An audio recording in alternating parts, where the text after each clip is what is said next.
Bien, buenos días. Primero agradeciendo la invitación a Bienes y Servicios López Valencia por la oportunidad de poder compartir con ustedes parte de mi experiencia, parte de mis conocimientos, como es de la psicología, ¿no es cierto?, el rol del psicólogo en los procesos investigativos. Hablamos un poco de la psicología forense, de la psicología criminal, los puntos de peritaje que son muy importantes para la cabal comprensión, ¿no es cierto?, de esta ciencia que es muy nueva, muy innovadora y que está en auge ahora en los procesos judiciales. Bien, la psicología forense viene de una rama que es la psicología jurídica. La psicología jurídica se ayuda de lo que es la ciencia en sí de la psicología. Muchos tal vez tienen un concepto diferente de lo que es la psicología. La psicología antes se la conocía como psique-alma y logos estudio, ¿no? Entonces era el estudio del alma, pero ya con la actualidad, con la innovación, con los estudios, ya el concepto de la psicología es el estudio del comportamiento humano. La psicología tiene muchas ramas, muchas ciencias que nos van a ayudar, ¿no es cierto?, en este proceso de la investigación. Tanto así que tenemos la psicología, como digo, forense, jurídica, del delito, la psicología criminal. Pero todas estas psicologías parten de la ciencia psicológica, son una rama, y entonces siempre se van a ayudar de esta ciencia. La psicología forense no es sino, como muchos de ustedes sabrán, ¿no es cierto?, hay un concepto a veces equivocado, creen que forense es de muerto. Cuando uno le pregunta qué trata de la psicología, o usted es psicólogo forense, se asusta, uy, usted anda con los muertos, usted pasa con los muertos, descuartiza muertos. Pues hay un concepto muy equivocado, ¿no? Forense viene de foro, de lo que significa que nosotros los profesionales vamos a un foro, en este caso el foro jurídico, donde están los jueces, fiscales, abogados, acusadores, defensores, y nosotros en ese foro jurídico vamos a exponer nuestros conocimientos científicos, lo que hemos hecho, el peritaje que hemos hecho, ¿no? Lógicamente, la psicología forense se enriquece de muchas otras ciencias, como es la criminalística, la criminología, ¿no es cierto?, la ciencia o el estudio del delito, ¿ya? Estas se van a juntar para enriquecer y poder ayudar en este caso a orientar al operador de justicia en cierto delito o en cierta actividad. Bien, el objetivo, pero antes de hablar del objetivo, sería bueno saber de que la psicología tiene relación casi con toda la ciencia, no queriendo llegar a hablar de un todo, pero la psicología tiene que ver relacionada con la política, con el derecho penal, en el campo civil, en el campo laboral, para determinar muchos aspectos, ¿no?, que pesen en litigio en la parte jurídica. En lo penal, determinar si esa persona es imputable o no es imputable, determinar si en un delito lo hizo con conciencia o voluntad, determinar si hubo una premeditación o planificación en el cometimiento de un delito. Eso con respecto al victimario. Se hace estudio con respecto a la víctima, saber el daño psicológico, la afectación psicológica que ha tenido, ese daño cómo repercute en su vida cotidiana, en sus interrelaciones interpersonales con la sociedad, y podemos seguir evaluando ese daño psicológico. Ahora, en el Código Integral Penal ya se tipifica el daño psicológico en leve, moderado y severo, y se tipifica entre un delito, ¿no es cierto?, y una contravención, que es muy importante porque antes no se lo tipificaba el daño psicológico, más solamente el daño físico.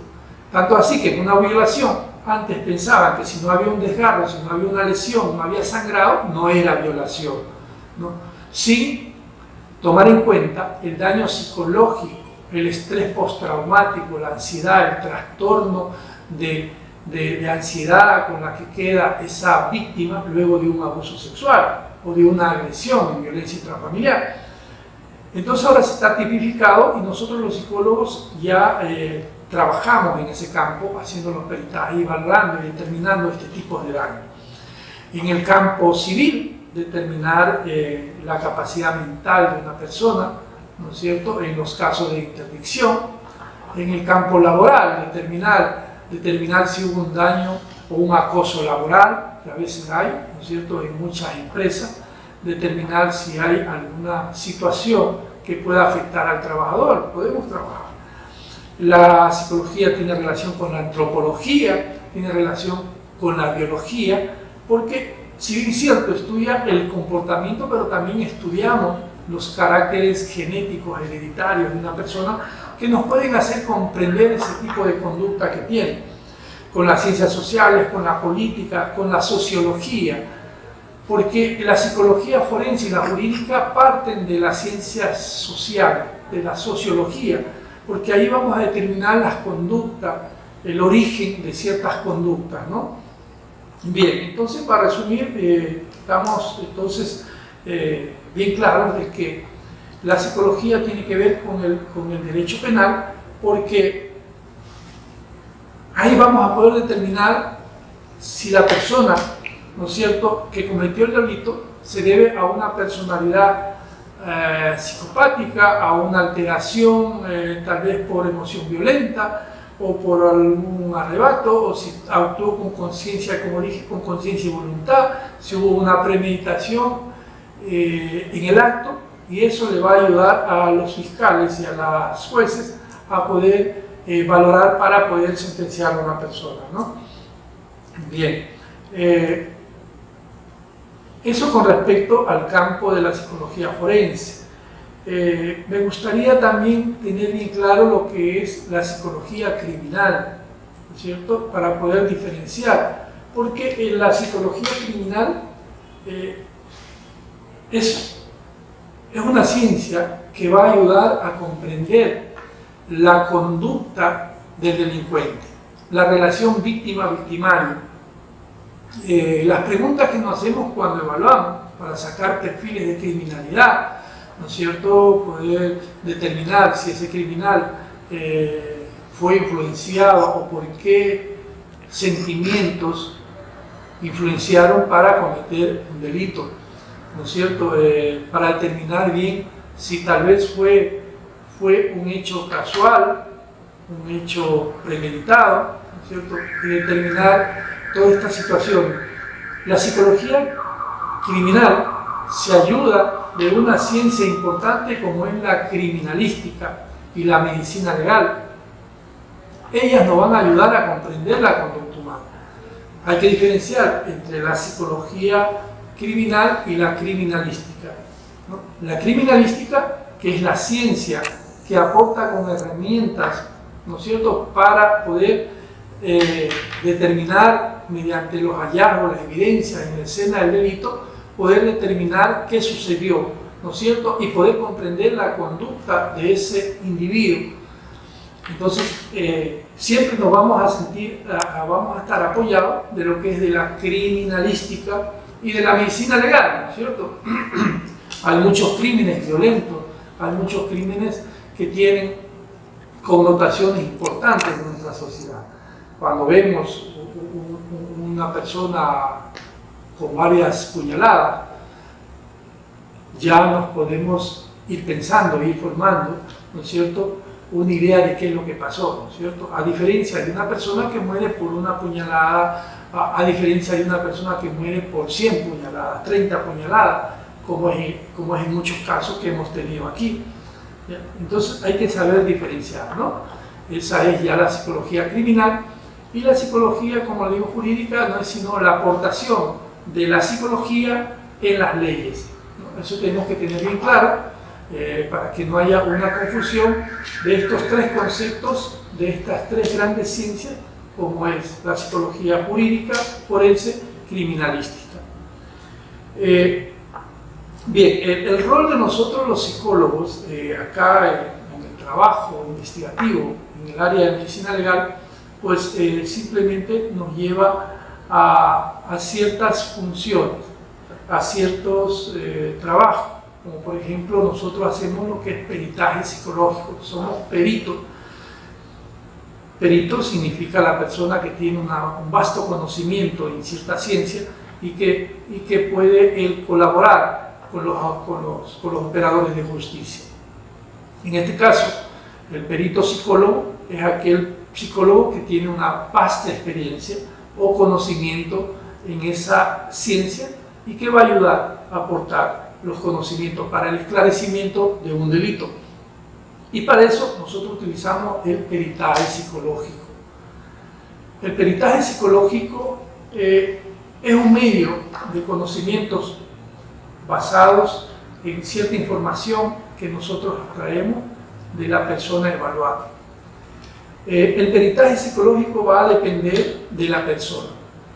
Por lo general, el peritaje está ordenado por una autoridad, en este caso por el fiscal o por un juez, en la cual ordena que se haga cierta valoración, ¿no es cierto? Y podemos distinguir o podemos hacer diferentes tipos de peritaje.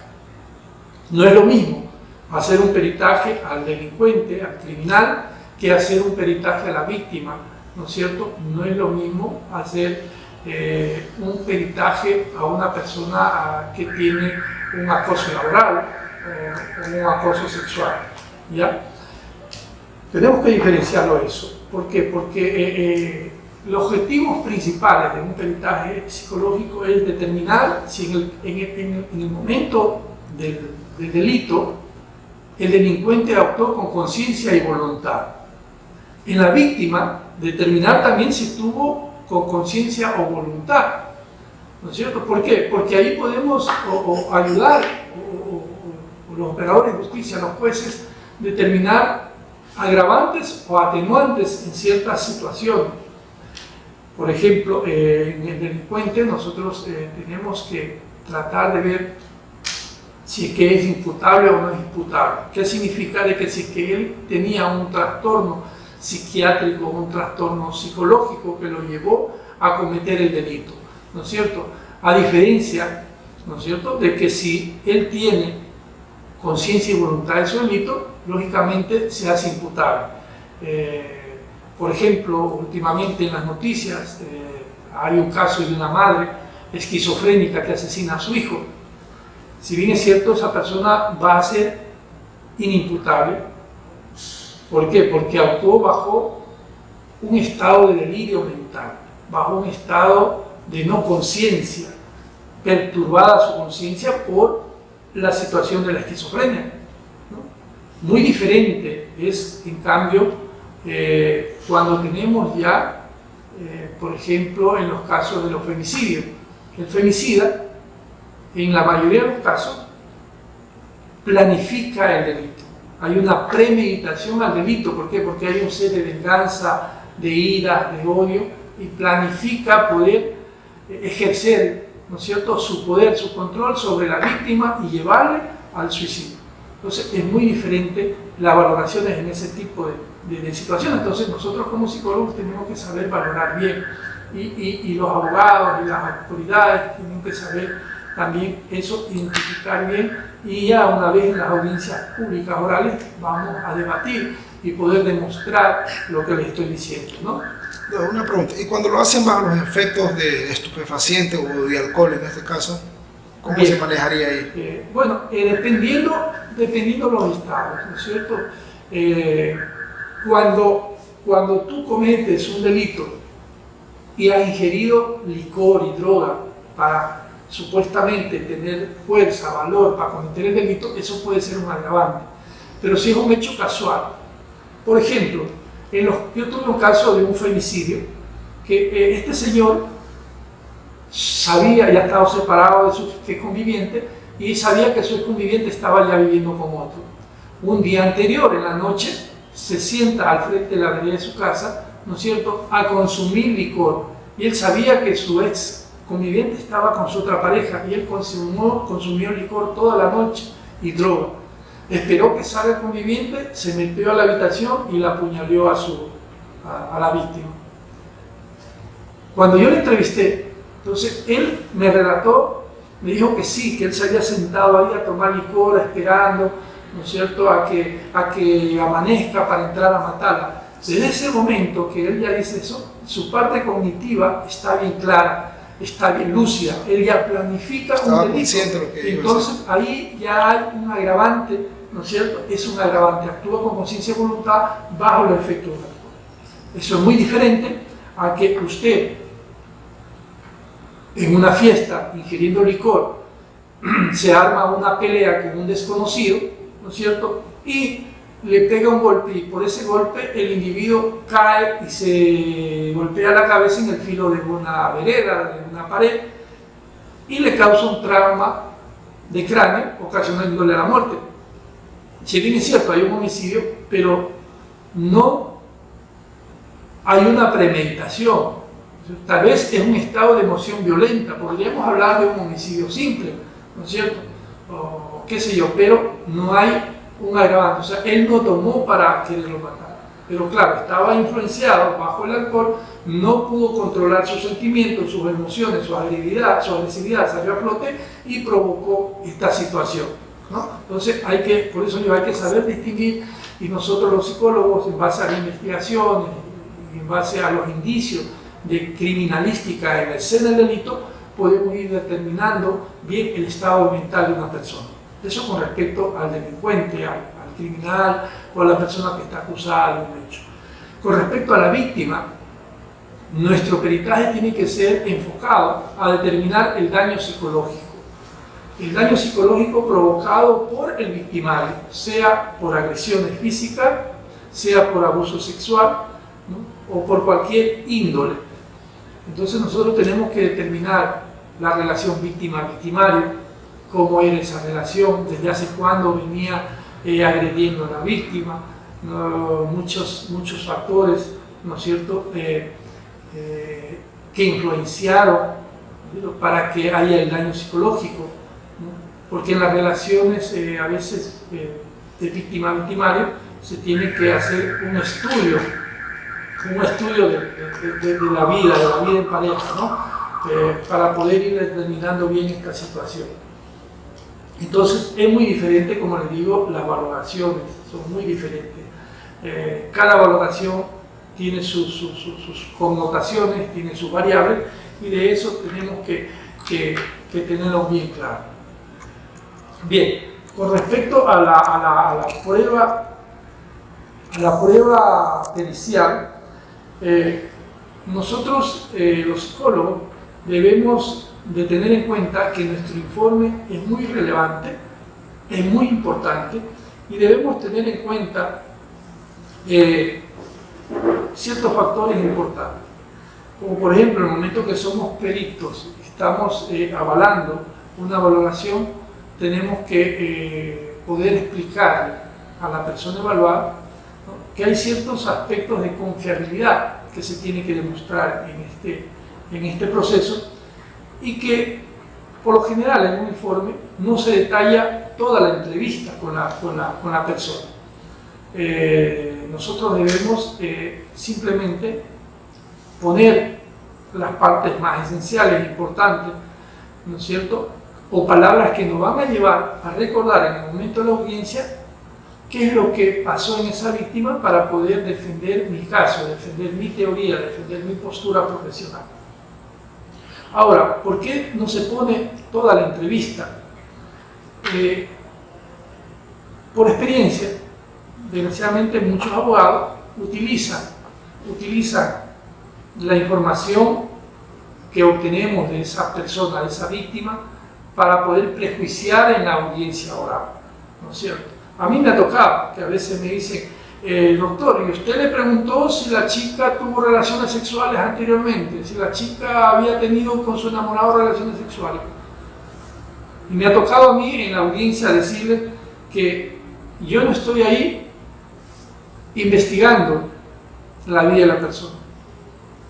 Y que no se está juzgando a la víctima, se está juzgando al victimario. Entonces, se trabaja en base a eso, a la conducta del victimario, no a la conducta de la víctima. No podemos poner todo lo que lo que nos dicen en una entrevista. Por eso, por esas situaciones, porque muchos abogados utilizan una palabra, utilizan un contexto para poder denigrar a la víctima y justificar que por eso fue abusada, que por eso fue violada, ¿no es cierto? Entonces hay que evitar, y por eso la confiabilidad, el secreto profesional, el recelo profesional. Nosotros como psicólogos debemos tener muy en cuenta eso, ¿no es cierto?, para evitar que muchos abogados utilicen esa información, porque hay que recordar que el psicólogo también es parte o está amparado los derechos humanos. Entonces, al derecho de la intimidad de las personas tenemos que saber conservar esa intimidad, esa confiabilidad, ¿no es cierto? No como psicólogos forenses o peritos en psicología podemos también salir a decir cualquier cosa en un estrado. Tenemos que tener muy en cuenta esa situación, ¿no es cierto? Entonces, eso hay que tenerlo muy en claro. Bien. Cuando hacemos el análisis de la conducta, utilizamos podríamos decir que utilizamos tres procedimientos. Primero, la observación. Es importante la observación en una valoración, en una entrevista o en una pericia. ¿Por qué la observación? En la observación nos va a ayudar a determinar o a medir a veces hasta el grado de credibilidad del testimonio de la víctima. Su fase de tristeza, su rostro, su vestimenta. Por ejemplo, yo tuve un caso de una niña, supuestamente una adolescente, cuando hace tiempo hubo una connotación de inseguridad en los colegios, decían que se estaban secuestrando a las adolescentes para prostituirlas, llevarlas a otros países. Y cuando se llegó a la investigación, de las conclusiones que no era así, que las chicas se habían estado yendo con sus enamorados, estaban viviendo con su enamorado, y lógicamente para el pudor y vergüenza social y poder disculparse ante sus padres, mentían y decían que estaban siendo secuestradas, abusadas, violadas, prostituidas. Por ejemplo, el caso de esta chica que le digo, se había estado una semana con el enamorado, y los papás buscándole y ella se hacía llamadas indicando que estaba secuestrada y tantas cosas. La policía la recuperó por el Parque de la Victoria y ese día me la llevaron a la entrevista directamente conmigo. La observación fue importante porque la chica me conversaba una historia de fantasía, una historia policíaca, ¿no? Me decía que le habían desgarrado la ropa. Yo al analizarle la ropa, porque tenía hasta en una funda la ropa, me di cuenta de que la rotura de las prendas no eran lineales, o sea, eran lineales y no eran en desgarro. Entonces lineales me daba la impresión de que fue cortado con un instrumento. Desde ahí ya comencé yo a tener dudas. Me dice que la tenían sin asear en un cuarto y cuando la entrevistaron estaba con un manicure y pedicure que se había hecho recientemente. Entonces, me llamó la atención eso, porque si estaba 7 días sin vestirse, en situaciones precarias, no podía tener un manicure impecable, ¿no? Entonces, le dejé que hable y al final retomé las preguntas y lógicamente después me dijo la verdad, que estaba con el enamorado y todo eso. Entonces, esto que lo converso es para que vean que es importantísima la observación. En todos los casos, la observación es importante, ¿cierto? E igual, ya les digo, cuando a veces van niños, van adolescentes, ya van asesorados por los abogados, por los papás, a que digan ciertas cosas, uno les ve en el rostro y uno se da cuenta de cierta situación. Luego ya en la entrevista, por lo general se utiliza una entrevista libre, en la cual la persona a evaluarse habla todo lo que usted quiera. Uno le deja que hable, ¿no es cierto?, para entrar en rapport, en confianza. Entonces ellos comienzan a hablar. Esa es la entrevista libre. Luego de eso retomamos una entrevista dirigida, en la cual con mis apuntes yo voy haciendo las preguntas que creo que me dejaron en duda. Y ahí me voy aclarando bien la situación, ¿no?, de lo que pasó en este caso. Entonces, hay la entrevista dirigida, la libre y la dirigida. Luego utilizamos o lo que se llama la medición de informe, ¿no? Evaluamos con informes que tengamos de la parte del expediente. Pedimos siempre a los fiscales, yo en mi caso particular, yo siempre cuando me manda un fiscal algún caso, yo le pido que me manden cierta información del expediente que me ayuda a hacer un cotejo, ¿no? Con la entrevista que tengo a la víctima. Luego aplico lo que se llaman las pruebas de evaluación, pruebas o test psicológicos que se aplican a las víctimas, dependiendo del caso, ¿no es cierto? Si es la víctima, aplico pruebas para determinar daño psicológico, para determinar depresión, ansiedad, estrés postraumático, ¿no? En el victimario aplico un diferente test.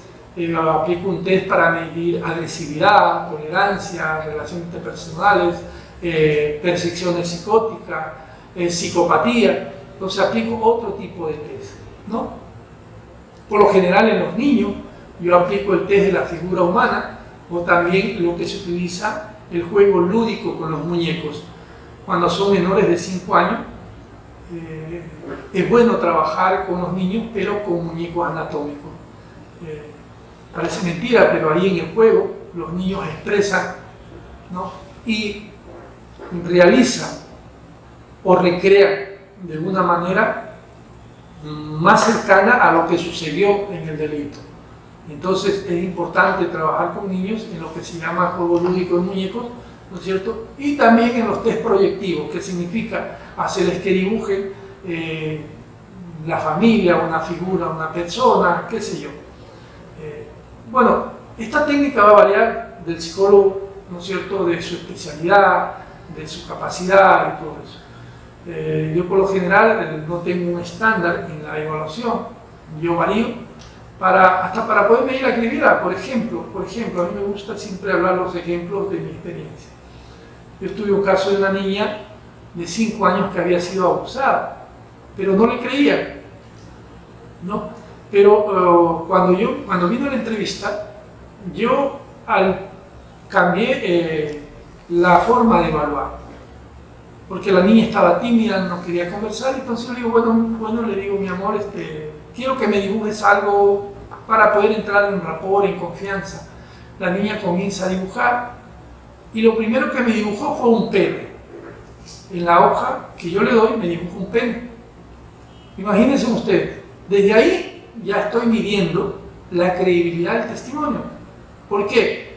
Porque yo no creo que el abogado o la mamá o el familiar le haya dicho, mijita, cuando vaya al psicólogo dibuje un pene. Y es más, el dibujo lo hace de entrada, ni siquiera yo le había entrevistado, ni siquiera le había preguntado qué había pasado. Pero la niña me dibujó un pene. Entonces, en base a eso comenzó mi entrevista y la niña comenzó a hablar todo un suceso. Por lo general, los abogados de la otra parte que defienden a los victimarios, en los menores siempre tratan de anular el informe y anular la versión de la víctima, diciendo que los niños mienten, diciendo que es mentira, ¿no es cierto? Y en este caso especial me tocó eso, porque ya en la audiencia de juicio oral, el abogado me preguntaba que cómo va a ser posible que una niña de 5 años yo diga que hay credibilidad en el testimonio.